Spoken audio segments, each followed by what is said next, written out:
La Iglesia Adventista de Pasadena y Radio Sol te invitan al encuentro del Creador, una reflexión, una oración, un pueblo en devoción.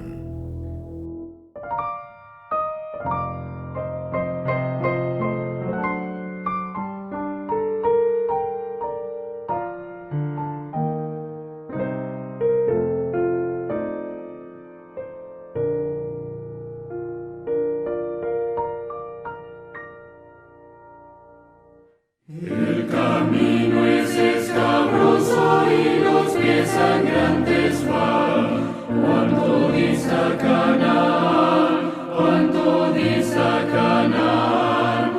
Por su amparo suspiramos cada día más y más. Cuánto aún, cuánto dista Canaán. Muy cansados.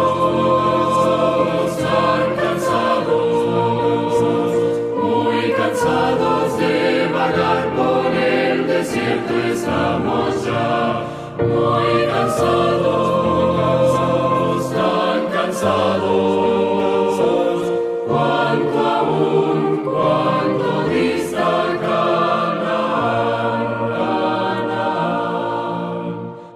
Por el árido desierto es penoso el caminar.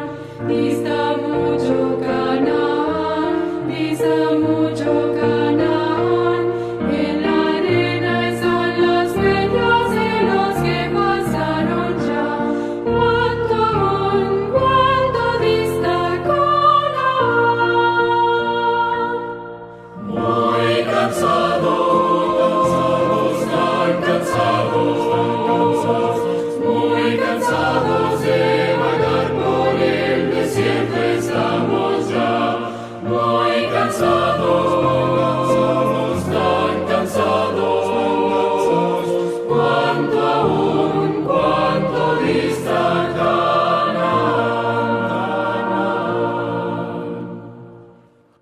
Cuán dulce el descanso ha de ser en nuestro hogar.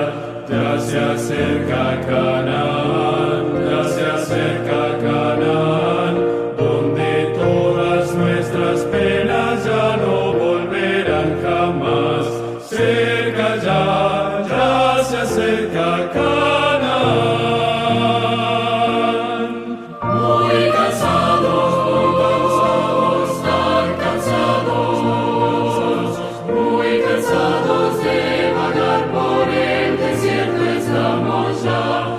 Muy cansados, tan cansados, cuánto aún, cuánto dista Canaán.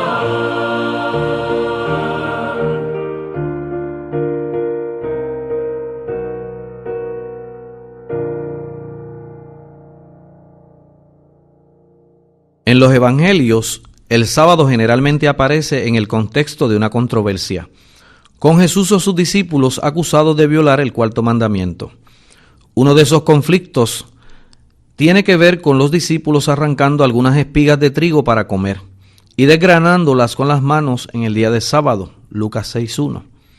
Mira, declararon los fariseos, tus discípulos hacen lo que no es lícito hacer en sábado, Mateo 12:2. ¿Quién dijo eso? A los judíos se les permitía arrancar grano de un campo, según Deuteronomio 23:25, y no hay nada en la Biblia que prohíba este acto en sábado. Escudriñe la Torah todo lo que quiera, escribió D.A. Carson, y resulta difícil ver qué ley fue quebrantada por los discípulos. Había restricciones bíblicas sobre cosechar y preparar comida en sábado, pero, como escribió Carson, los discípulos no eran ni agricultores ni amas de casa tratando de introducirse a escondidas fuera del tiempo reglamentario. En cambio, eran tan solo personas hambrientas comiendo en sábado. El problema no era si los discípulos violaron un mandato bíblico, lo cual no hicieron, sino si quebrantaron un reglamento hecho por el hombre, lo cual sí hicieron. Jesús respondió refiriéndose a David, quien con sus hombres comió los panes de la proposición de los cuales no es lícito comer. Marcos 2:26. En otras palabras, escribió Walter Spech, si era correcto para David y sus hambrientos compañeros comer el pan santo que pertenecía a los sacerdotes, ¿cuánto más los hambrientos discípulos podían violar las reglas de los escribas en cuanto al día de reposo sagrado? Jesús entonces resumió la esencia de su punto de vista sobre el sábado en contraste con el de los fariseos. El sábado ha sido instituido para el hombre y no el hombre para el sábado. Marcos 2:27. Los dirigentes habían recargado tanto el día con prohibiciones de factura humana que en vez de liberar a Israel cada semana, el séptimo día los ataba en cadenas. Antes de ser una delicia, un gozo y una bendición, como era la intención, el día se había convertido en una carga tal que ni siquiera se le permitía a la gente que arrancase un poco de grano y comiese si estaba hambrienta. Si hubieseis comprendido lo que significa aquello de misericordia quiero, que no sacrificio, dijo Jesús a los fariseos, no condenaríais a los que no tienen culpa. Mateo 12:7.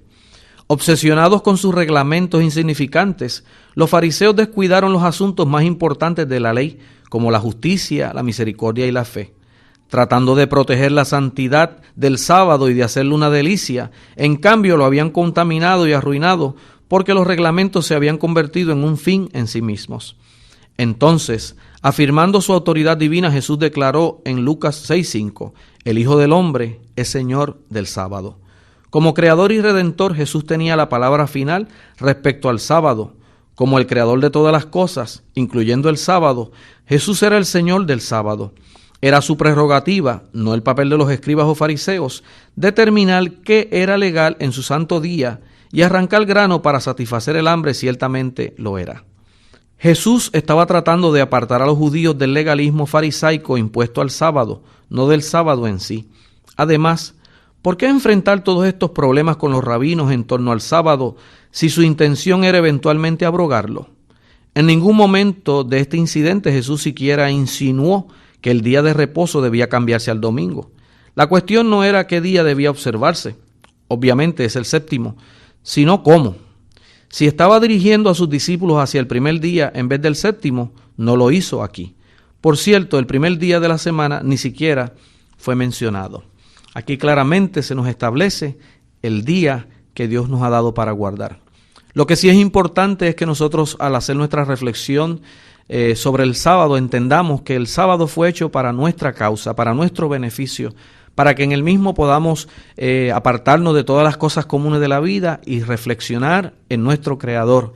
Por eso titulamos este programa Al Encuentro del Creador, porque el sábado precisamente es eso, es un apartarse de las cosas comunes para dedicar el tiempo especial a la adoración de nuestro Creador. Ojalá que nosotros podamos vivir en este sábado una delicia, que eso sea el sábado para nosotros, un gozo, una alegría, y que podamos al caminar por las horas de este sábado saber que caminamos de la mano de Jesús, que Él es nuestro acompañante y que Él nos indica lo que es correcto en este día. Ojalá que vivamos en este sábado y hagamos las obras de nuestro Dios. Oramos. Señor, te damos gracias por el sábado. Gracias porque ahora podemos cesar de nuestras faenas y dedicar estas horas, consagrarlas a ti, nuestro Creador. Oh Dios, bendito Señor, ayúdanos a vivir cerca de tu presencia. En el nombre de Jesús. Amén.